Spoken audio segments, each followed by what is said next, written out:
Okay, ayan. Yan. Good evening. Good evening po. Welcome to our Friday night meditation, prayer and meditation. We always do this kasi we recognize na as parents of kids with special needs, kailangan talaga natin ng guidance ng Lord, ng wisdom, ng strength. 'Di ba? Palagi natin yung kailangan. Kailangan natin na yung heart natin, yung mind natin, it will always be um, guided by God na para ma-strengthen talaga tayo sa journey natin sa ating mga kids, sa ating mga anak. So for tonight, we have a very special guest. Sukita to actually. Oo. So let's welcome one of our very own mommy, si Mami Cathy. Yay! Good evening, parents. Good evening. Welcome to our weekly prayer and meditation. Thank you for joining us tonight. Maraming salamat sa pag-join. Okay, so shall we start, Mami Jo? Yes, we can start. Yun na, mag-share screen muna ako ha.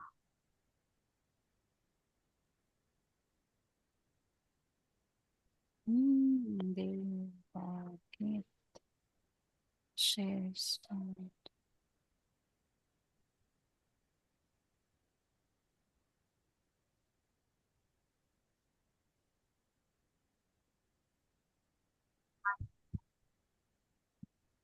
Yan muna.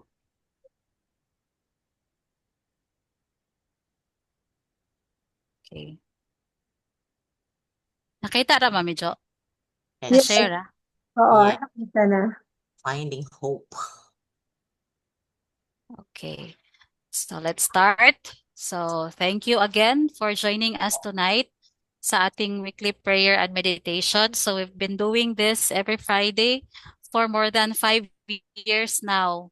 And it is really by God's grace that we endure and we continue, we multiply, and we are happy na yun nga, nag-multiply tayo, we grow, and we mature in our faith.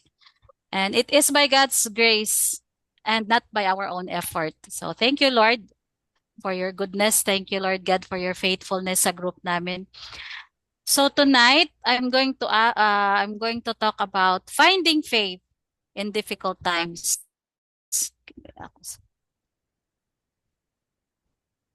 Ano ko muna tong screen ko. Okay. I believe it is the Holy Spirit who leads me to share to you this message dahil po sa maraming dahilan, no? Um, Talagang I'm very saddened and nakakapanglumo yung mga news ngayon. So, but before that, before I will start, mag-ano muna tayo? Mag-sharing questions. Okay. This is our sharing question for tonight. What is the first thing you do the moment you receive your child's diagnosis? You can key in your answers in our chat box. So ako, personally, ano, sa ano pa lang, sa clinic pa lang, gusto ko nang mag-breakdown. Ano na, nangingiyak-ngiyak na ako. Pagdating namin sa bahay, doon na bumuhos lahat ng luha ko. Yun talaga yung first reaction, talagang grabe yung iyak. And then hindi lang nag-stop doon. Dapat na-realize na din namin na we have to accept. Kasi we have to we have to really make move, no? Kung paano namin magagawa ng tama yung bigyan ng intervention yung bata. So, let me check. Di ko makikita dito yung chat group. Sorry. Ito pala. Okay, yes. Si Mami Tinyang says, cried and prayed. So, yun talaga yung natin. Normal lang yun. Valid lang yung feelings natin na talagang iiyak tayo. Parang gumuho. And then, we start questioning also ourselves, no? Especially as moms, sometimes, or not maybe sometimes, first reaction natin is to blame ourselves, right? No, we blame ourselves for kung ano man yung ano sa anak natin, diagnosis. Okay, so let's start.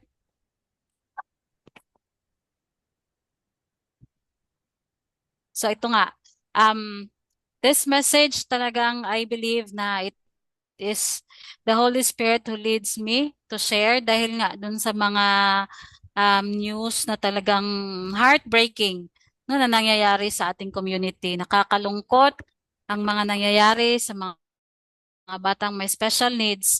So may mga news na yung autistic twins, that their lives were taken by their own father. So para maibsan o para ma-lessen yung burden nila, burden ng wife niya.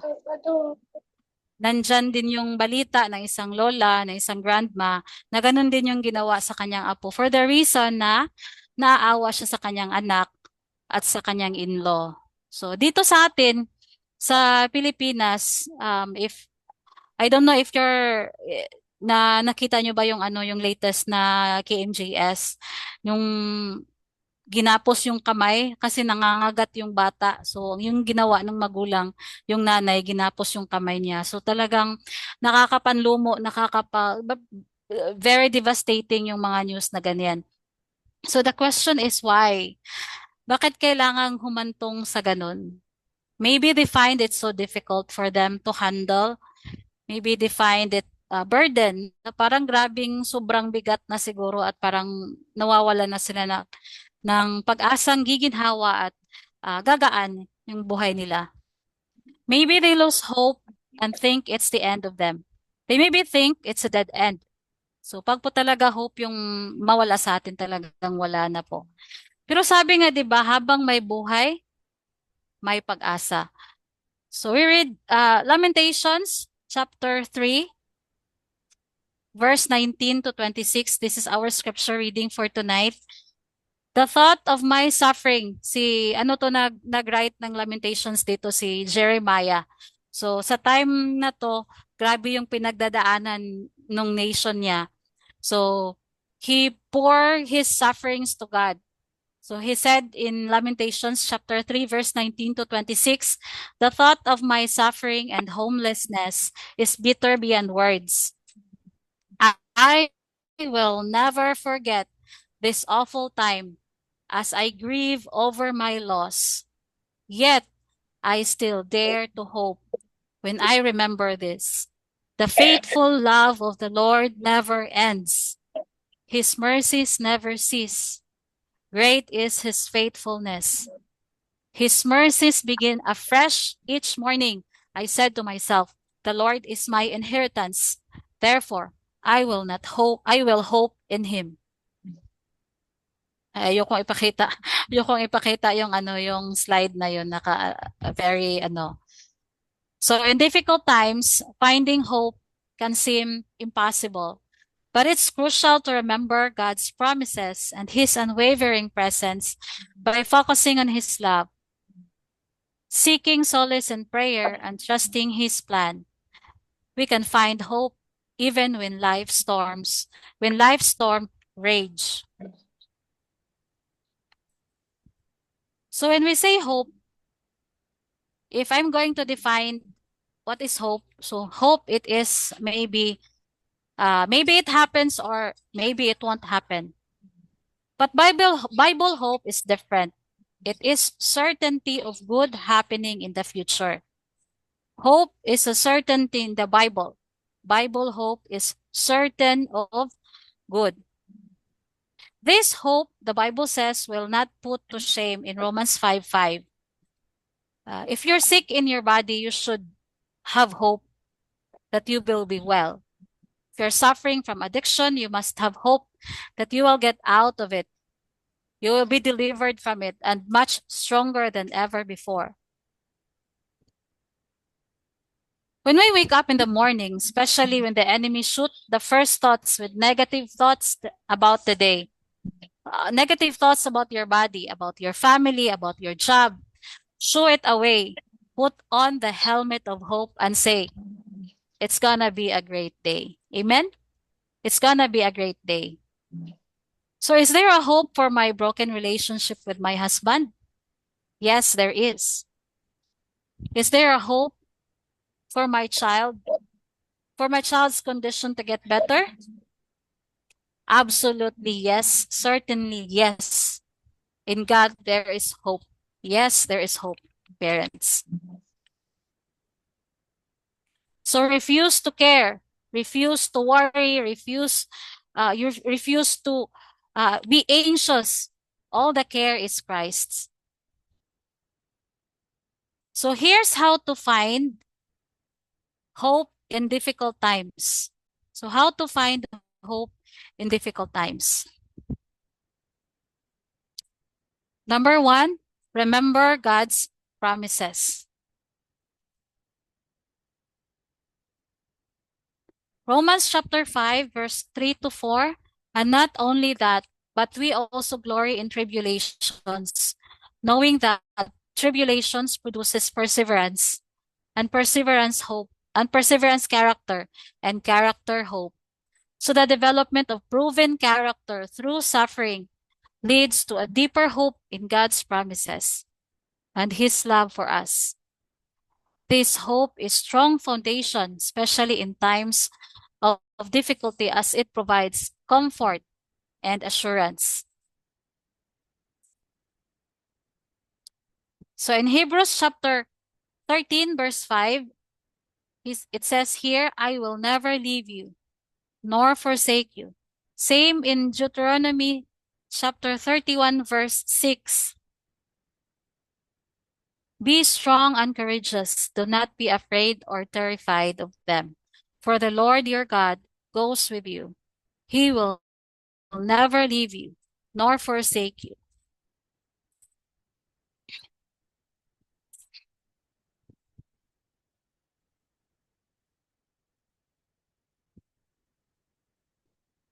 We can also say, mga parents, that be strong. Be strong in your hardships. I can also say that be strong in your hardships. Be strong in difficult times. Do not be afraid or terrified, for the Lord is with you. Yes, the Lord is with us. Napakagandang promise po nito ni Lord, mga parents. The verse emphasizes God's unwavering commitment to be with His people, never abandoning them or failing to provide guidance and support. Amen? So it's God's promise of His presence. It is so comforting to think na sa kabila ng mga pasakit na pinagdadaanan mo, andyan siya. It is the thought that God is with us. His presence is with us. No, napaka-comforting. Romans chapter 15, verse 13. It says, may God of hope fill you with all joy and peace as you trust in Him, so that you may overflow with hope by the power of the Holy Spirit. This Isaiah chapter 43, verse 2, when you pass through the waters, I will be with you. And through the rivers, they shall not overwhelm you. When you walk through the fire, you shall not be burned, and the flame shall not consume you. This verse po, mga parents, sa Isaiah 43, verse 2, this is one of the most wonderful promises of God. No? Na talagang if we pass through waters, I will be with you. We always claim that, mga parents, always claim that God is with me. Hold on to God's promises. He will never let you down.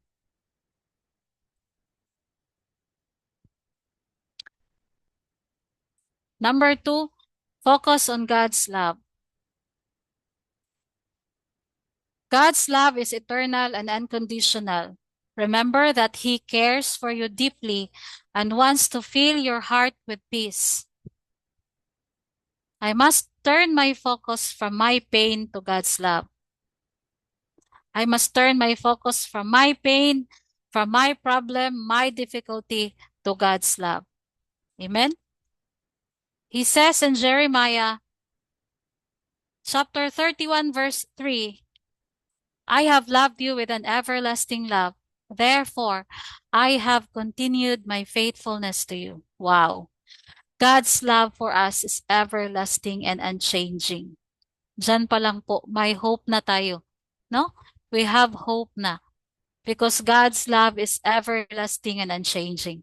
His faithfulness to us is rooted in the eternal nature of His love, which knows no beginning or end.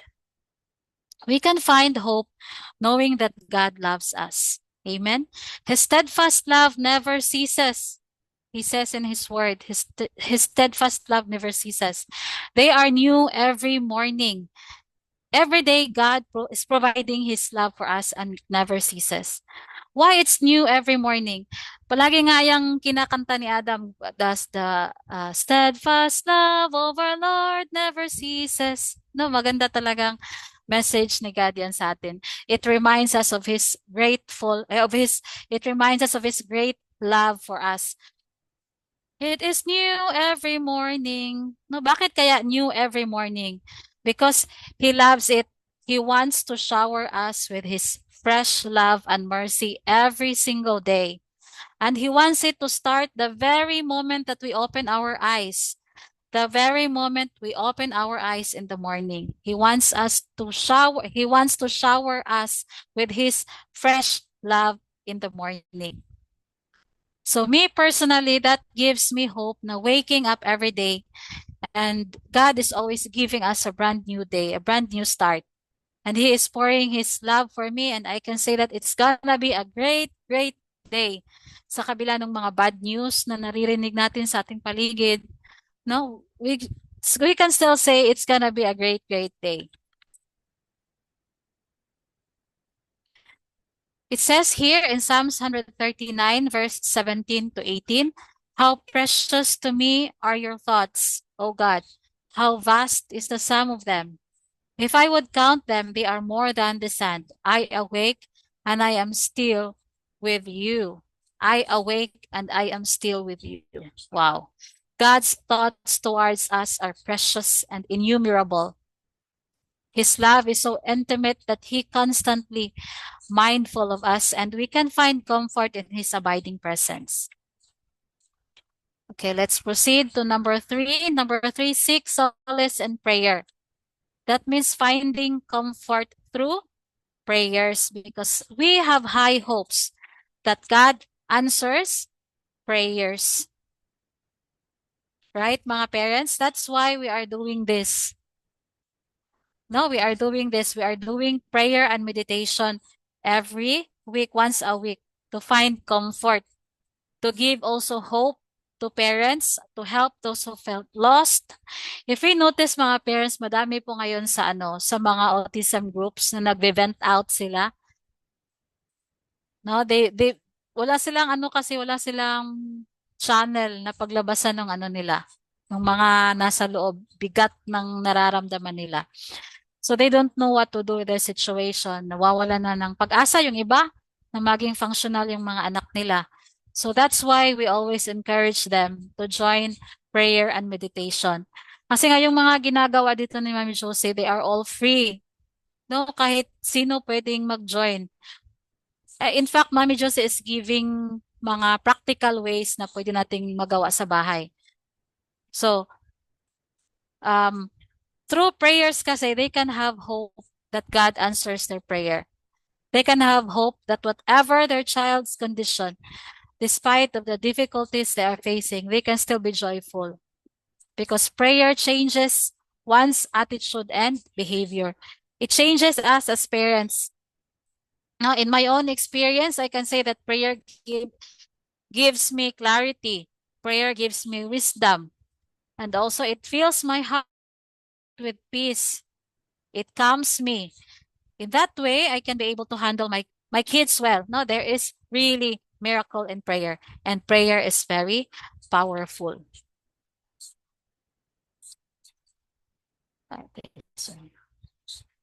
Mark 11, chapter 11, verse 24. Therefore, I tell you, whatever you ask in prayer, believe that you have received it and it will be yours. This is a powerful verse, mga parents. Have high hopes that whatever we ask, Jesus says, whatever we ask in prayer, first believe that you receive, and surely it will be yours. Surely it will be mine, it will be ours. He says, whatever you ask in prayer, it may be healing in your physical conditions, in your physical body, healing for your loved ones, healing for your financial brokenness, healing from broken relationships. No, whatever it is, ask that in prayer. Believe, receive, and it will be yours. Itong ano na to, mga parents, proven na po yan mga mamis dito sa group natin. Especially kami ni Adam. No, me and also Mommy Josie and other moms dito sa group, we pray for each other. So there are times na I will ask Mommy Josie to pray for Adam na nagtatantrum sa school. Yung mga ganun ba, I will just chat. Mommy Josie is one chat away. No? Palagi kong sinasabi, Mommy Jo, I will ask Mommy Jo, please pray for this, please pray for that. Kasi alam ko yung prayer talaga, powerful siya. No? I will pray for healing sa mga illness, sa mga sakit, sa mga illnesses. True enough, God works in our prayers. God answered and continue to answer our prayers. So some parents would ask me kung ano yung interventions na ginawa ko kay Adam. Saan ba siya nag-aaral? Ang sagot ko lang talaga sa kanila, it is by God's grace na nag-jump ang improvement niya. And God continues to work in his life up to now. Because God is good and God is so faithful. So my secret here, mga parents, is I bring my child to Jesus. So I introduce Jesus to my child, to Adam. As early as 2, I teach Adam to pray and be conscious of God, of Jesus' presence in his life. Kaya ngayon, siya na mismo yung mag-remind sa akin na, and he will say, Mama, let's have devotional. May mga times na medyo pagod. Pagod ako. So, siya na mismo yan. Mama, let's do devotional. Okay. Hindi ka makakatanggi. Kasi bata na yung nag-aano sa'yo. So, yan, yung nagde-devotional kami. So, akala mo hindi siya nakikinig kasi parang wala yung attention niya, wala yung focus. Pero alam niya yung verse na binabasa ko. So, my advice or I encourage you to make prayer a lifestyle, no, not just a routine, but a lifestyle. It is very helpful, mga parents, nakakagaan ng puso, no, ng pakiramdam, nakakagaan pag kinausap mo si Lord. It is not a religion that you have to follow certain prayer, but it is a relationship, intimate relationship you have with the Lord. And having also the confidence, no, may confidence ka na talagang God hears, God listens, and God answers. Matthew chapter 11, verse 28 to 30. Come to me, all you who are weary and burdened. And I will give you rest. Take my yoke upon you and learn from me, for I am gentle and humble in heart, and you will find rest for your souls. For my yoke is easy and my burden is light. Meron pala ako nakalimutan dito. 1 Thessalonians chapter 5 verse 17. Pray without ceasing. That means to pray continually. No, I encourage you to really make time with God. Have a quiet time alone with God every day. Just feel his presence and be quiet and listen to him. No? It says in Matthew 6 na find a quiet, secluded place so you won't be tempted. Make it a habit and a lifestyle to talk to God in prayer every day. Okay, let's proceed. Number 4, trust in God's plans. Even when things seem uncertain, remember that God has a plan for your life. And he will lead you through the difficult times. Excuse me. Jesus said, you may not understand now, but you will later. Trust God because he knows what's best for us. And He go before us. He knows our future. Trust God na He can heal your child. Trust Him with the life of your kids. Know how to trust God in your difficulties. When everything seems dark, when there's no way out, you feel that there's no way out. How? Surrender. Surrender everything to God, even in your weakness, because He says His grace is sufficient. Live a life surrendered to Jesus, and He will surely give you rest. Ako, I don't know. I don't know what you are going through right now, but one thing is for sure. Trust in God and He will deliver you. Free you from hardships you are in right now. Tayo, iba-iba tayo ng intensity ng problems natin. Maybe yung mahirap sa akin, hindi masyadong mahirap sa'yo, or yung mahirap sa'yo, hindi masyadong mahirap sa akin. Pero whatever it is, God says, in this world, you may have troubles, but take heart, I have overcome the world. Amen? This alone gives us hope that God overcomes whatever troubles and storm we are in. So God's light will shine in our darkest. Psalm 16 verse 9 to 10. It says here, no wonder my heart is glad and I rejoice. My body rests in safety. For you will not leave my soul among the dead or allow your Holy One to rot in the grave. So, ito yung sabi ni King David sa Psalms 16. King David faced all kinds of physical, emotional, and spiritual stressors throughout his life. And yet, he had an overwhelming sense of peace and joy, knowing that his soul was safe in God's hands.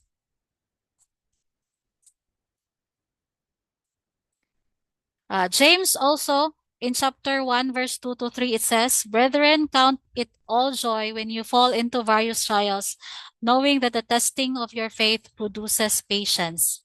Here, 1 Peter chapter 5, verse 7, casting all your cares upon Him, for He cares for you. Parents, trust God's process. No, hindi kaya ni God na panoorin ka na nahihirapan. That's why He offers help. That's why He wants you to come to Him. Dahil para makapagpahinga ka, no? In order for you to have rest. Okay? Next is, look for the good.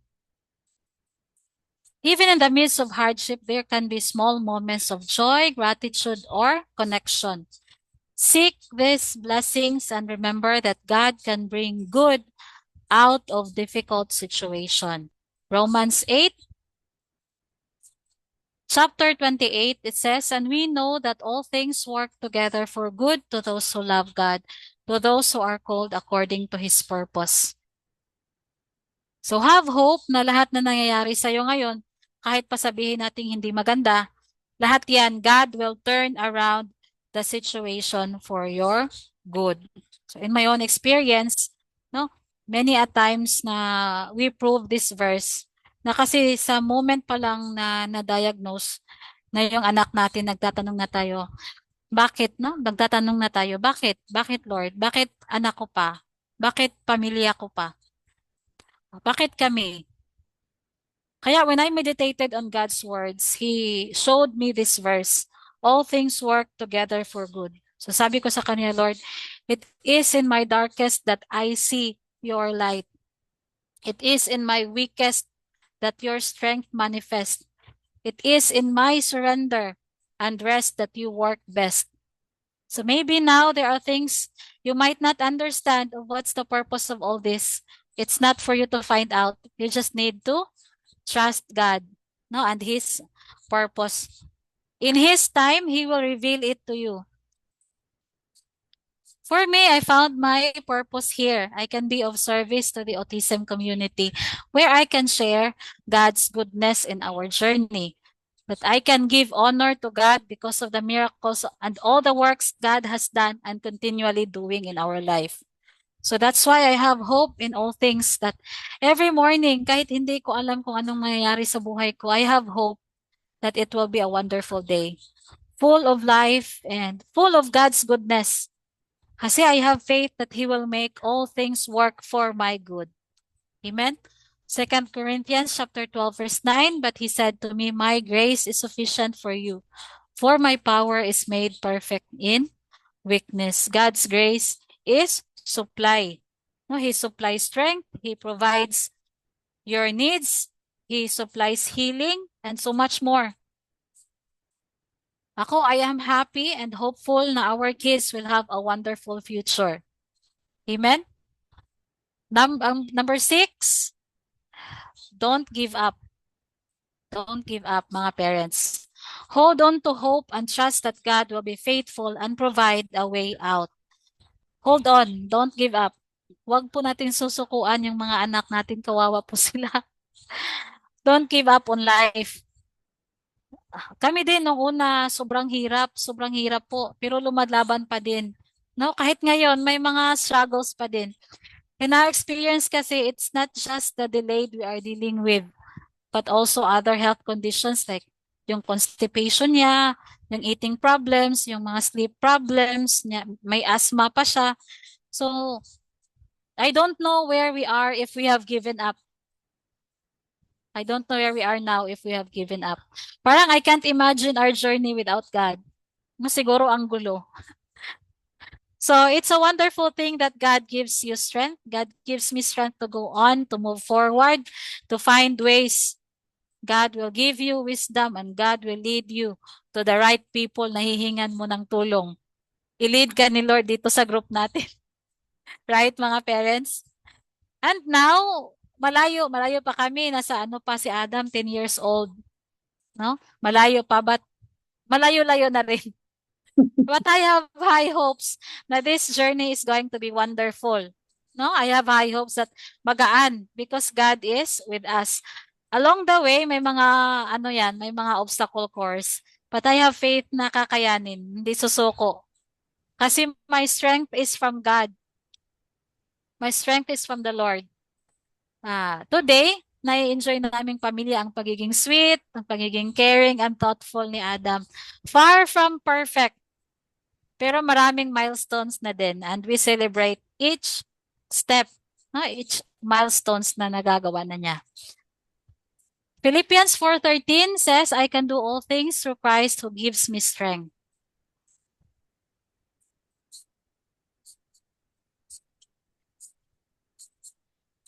So have hope that even if you are very tired, so tired, God will give you supernatural strength and magugulat ka na lang kung paano mo na kaya lahat. John 16 verse 33, I have told you these things so that in me you may have peace. In this world you will have trouble, but take heart, I have overcome the world. Amen. Galatians 6:9, let us not become weary in doing good, for at the proper time we will reap a harvest if we do not give up. This is very true. Everything is a journey. It is a process, no? Bawat progress can't happen overnight. Kaya let's continue the things that we are doing, especially sa mga interventions ng mga anak natin. It's a great help, no? Sa mga therapies sa school nila. It's hard, but don't give up. God will give us supernatural strength, extra patience, endurance. No, I believe na kaya natin to. If you feel na parang na-drain ka na, you can always find somebody na makakausap. You can fellowship together. No, you can pray together. If there comes a time that you feel empty, find some time to talk to God. Find some time to breathe. Because we really need that. We need to breathe. We need to relax. Kaya, mag-join tayo sa Mother's Retreat. Okay? I'm inviting you. Segway, medyo. I'm inviting you. Talagang mag-join kayo. No? I'm sure makakapag-relax kayo doon. Maka-feel yung empty cup nyo. You will be restored, recharged, rejuvenated after the retreat. Amen? So if you think that your life is beyond repair, you're wrong. If you think that it cannot be restored, you are wrong. If you think that your best days are all behind you, you are wrong. If you think it is impossible for God to bring good out of bad, you are wrong. Have hope that Jesus is willing and able to restore, renew, and help you recover what you've lost. Okay? By embracing these practices, you can find hope and strength even in most difficult times, knowing that God is with you and He will see you through. God is not our last hope. He is our only hope. Tama. Amen?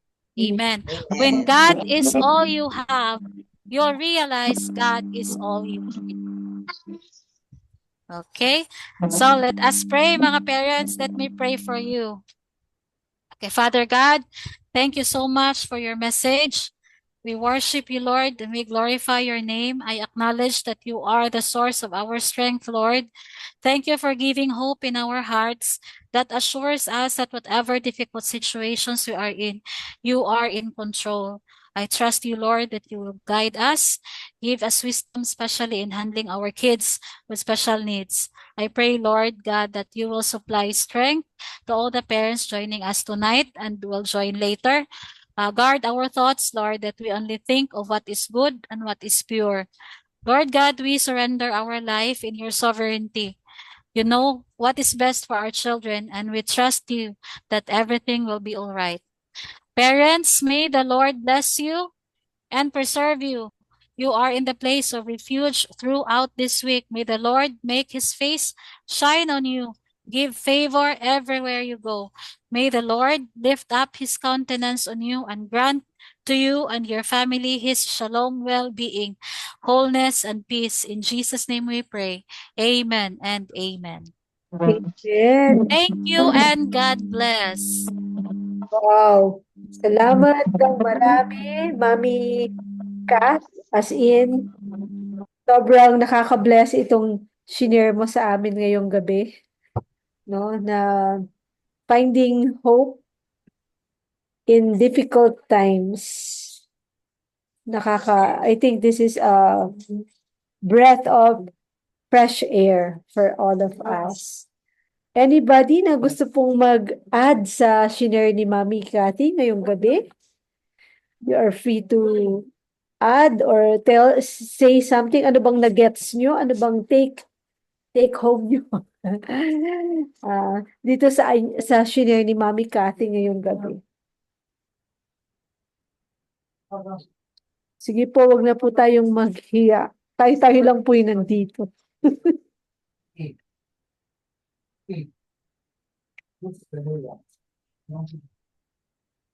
Sige po, mauna na po kayo, Mami Net. Sige, parang very complete naman and very comprehensive and very biblical ang mga teachings, ang mga na-share ni Mami Cathy. But just to add up, parang I have three principles in finding hope and in finding hope in difficulties. This is something na parang practical and logical we as parents to have. I have this spots.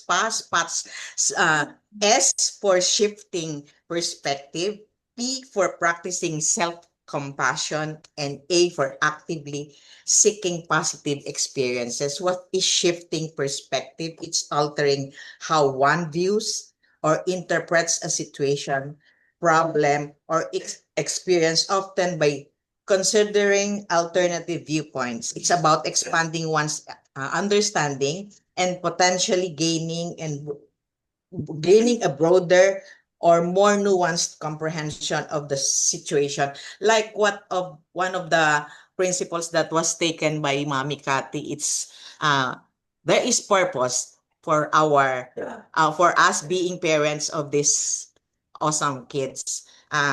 I used to think na like the one mga sinishare ng parents na pagtatanong natin na why me? Why my child? But there is always I've been always telling this to other parents, sharing this na the purpose of God choosing us to be the parents is for me and also perhaps to you is parang ma-build yung character natin in such a way na maging better, if not, di ba, better. For me, maging patient, para maging patient ka, net, sabi niya gano'n, kasi masyado kang, para kang hot-tempered before, hindi ka marunong magpasensya. Parang gano'n ang purpose. O sige, pag hindi ka maging pasensyoso, how can you have this journey?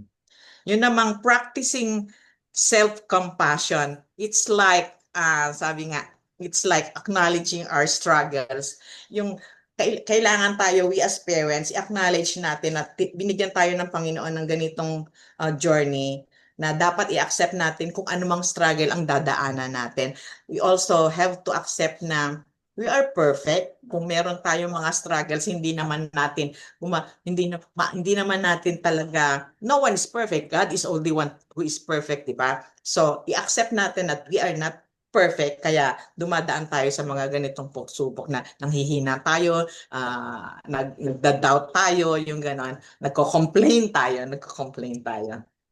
And number 3 is the actively seeking positive experiences, like focusing on positive aspects of situations, practice gratitude, engage in positive self-talk, and surrounding ourselves with positive people and environment. Like this group, di ba?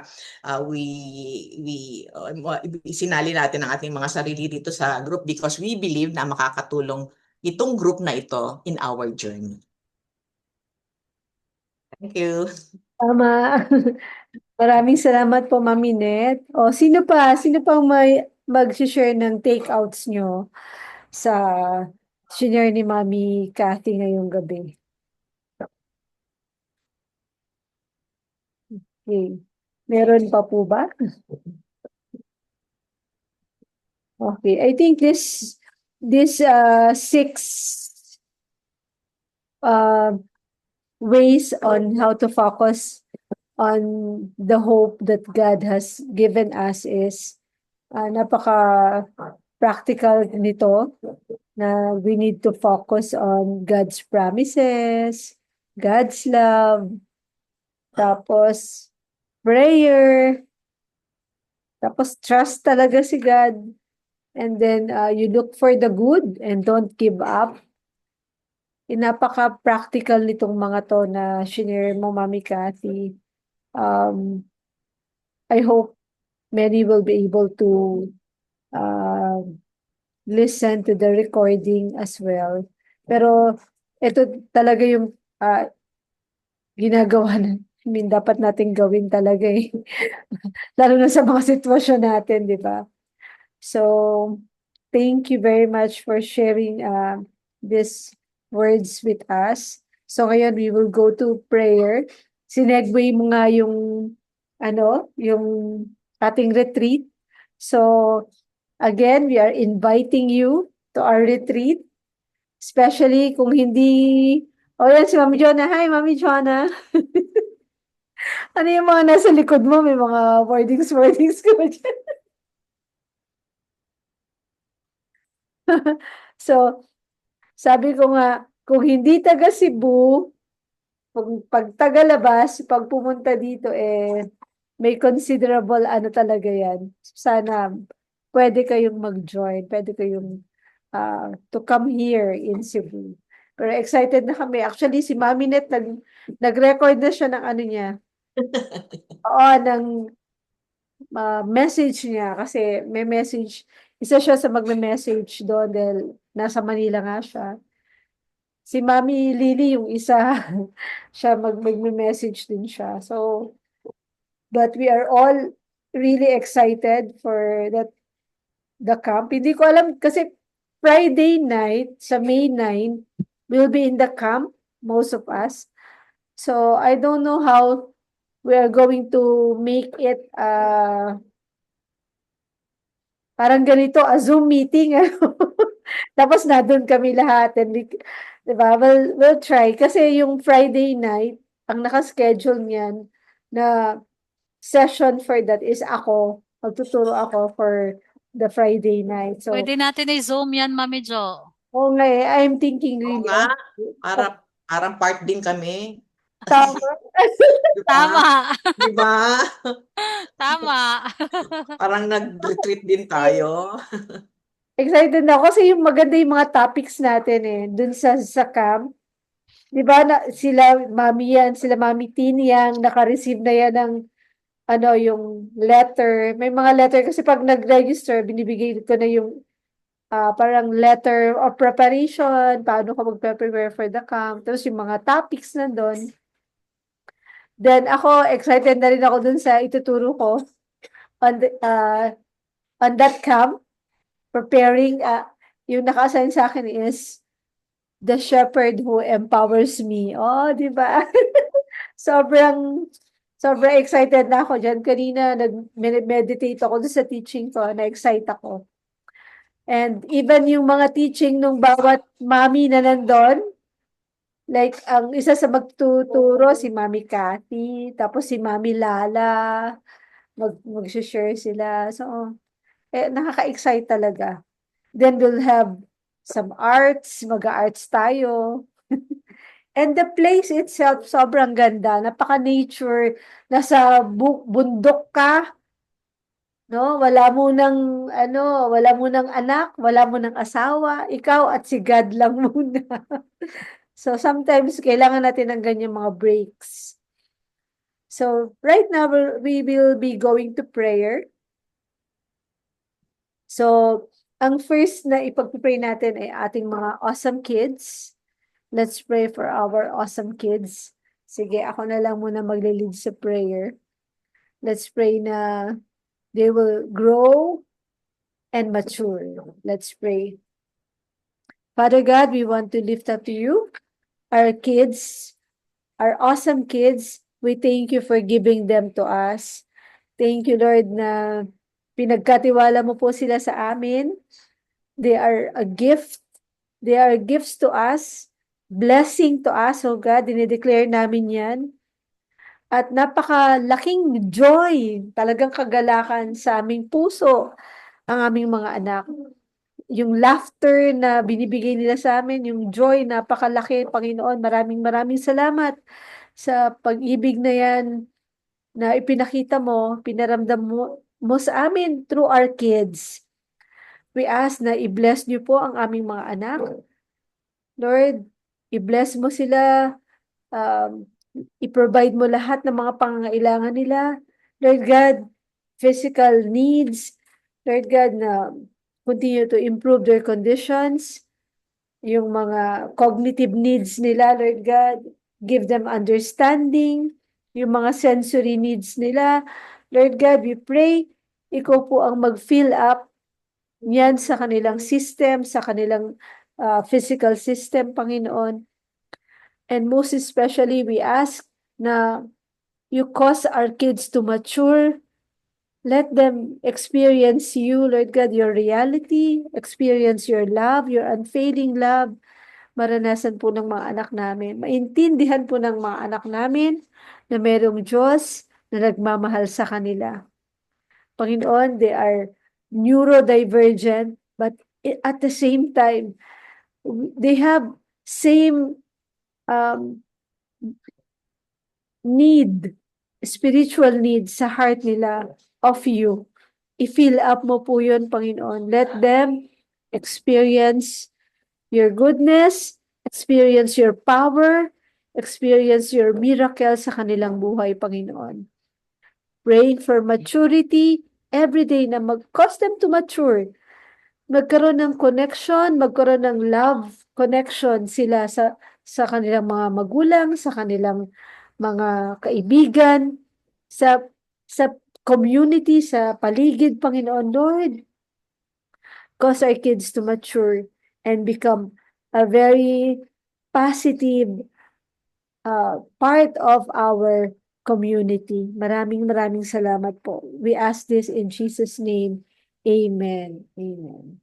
Ayan. So, ngayon naman, let's pray for our mga parents. Ipag-pray natin yung mga parents natin. Manguna tayo since ikaw naman, Mami Cathy, ang share ng word. I-lead mo kami sa prayer sa mga parents na talagang mapil ng hope ang aming mga puso. Hindi kami madi-discourage sa konting mga challenges, no? So, kindly lead us in prayer. Thank you, Jesus. Hallelujah. Lord God, thank you so much, Lord, for tonight, Lord God. Lord, I pray, Lord, and I lift up to you, oh Lord God, all the parents who are joining tonight. I pray, Lord God, that fill their hearts, Lord. Fill our hearts, Lord God, with hope, Lord. Lord, alam namin na hindi madali, Lord God, yung mga pang-araw-araw na mga gawain, Lord God. Hindi madali, Lord God, yung mga pinagdadaanan, Lord, ng bawat isa sa amin, Lord God. I pray, Lord, that kahit na gaano kahirap, Lord God, even there's a sprout, a spring of a little hope, Lord, in their hearts, Lord God. Let it grow, O Lord God, every day, Lord. We pray, Lord God, that talagang may nag-spring ng hope, Lord, sa mga heart nila, Lord God. Lord, we pray, Lord God, that you provide us, Lord God, with strength, Lord. Provide us, O Lord God, with wisdom, O Lord God. Kailangan namin, Lord God, ang wisdom, Lord. Especially, Lord God, in making decisions, Lord God, making big decisions, Lord God. Lord, kaming mga parents, Lord God, napakaraming mga challenges, Lord, everyday, Lord, na aming pinagdadaanan, Lord God. I pray, Lord, that these parents, Lord God, will surrender, Lord God, yung mga heaviness, Lord God, in their heart, Lord, they surrender it to you, Lord God. I pray, Lord, na talagang they will come to you, Lord God, in prayer.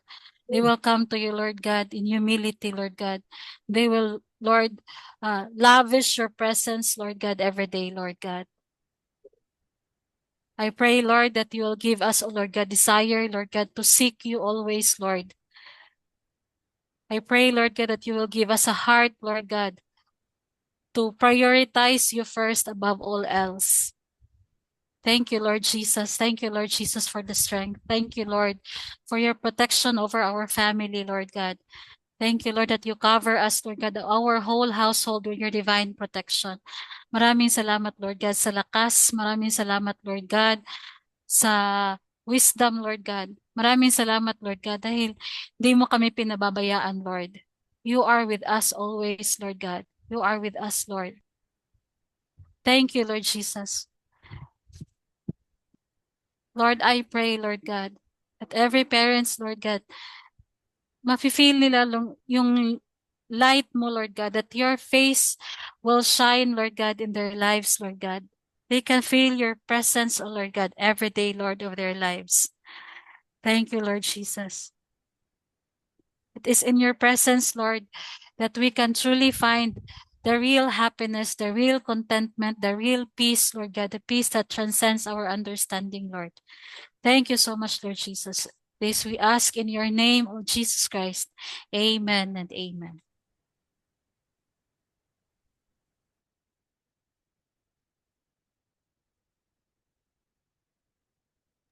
Let's pray for our retreat. Father God, we want to lift up to you our incoming retreat on May 9 to 10.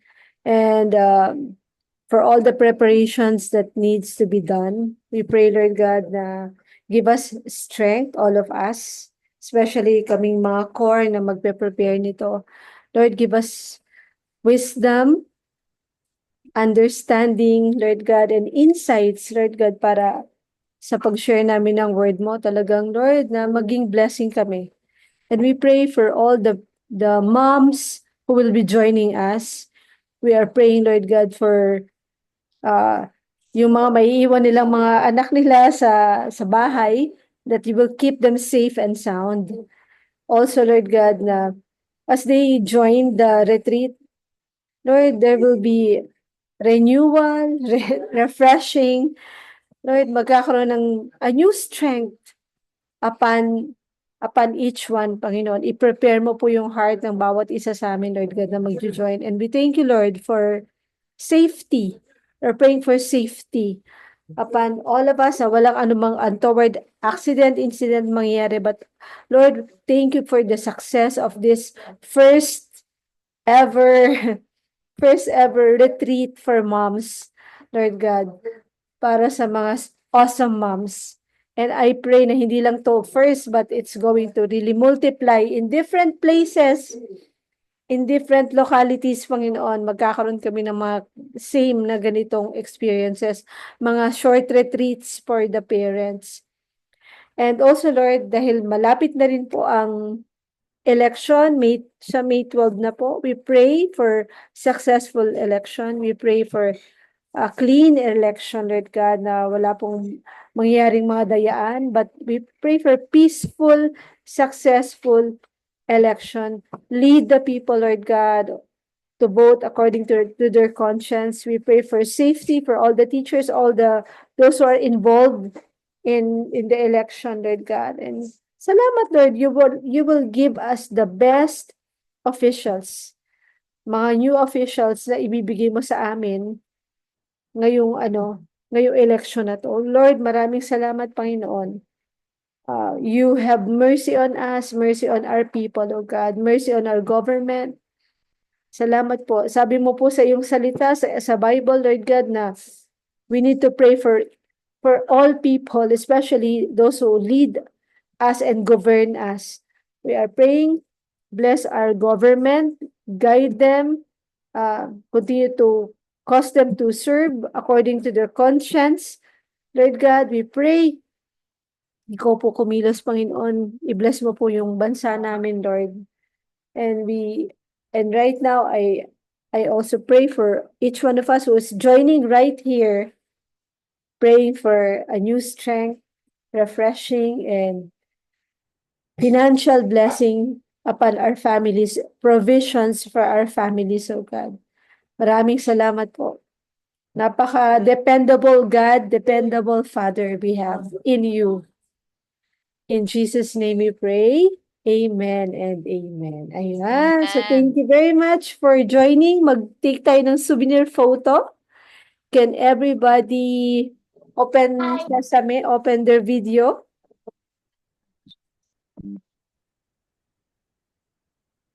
Okay, so magti-take tayo ng photo. So lahat ba nag-open na ng video? Sige, open tayo. Yan, si Mami P. Hi! Mga kiddos.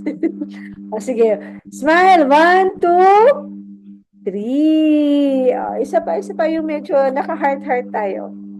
Okay.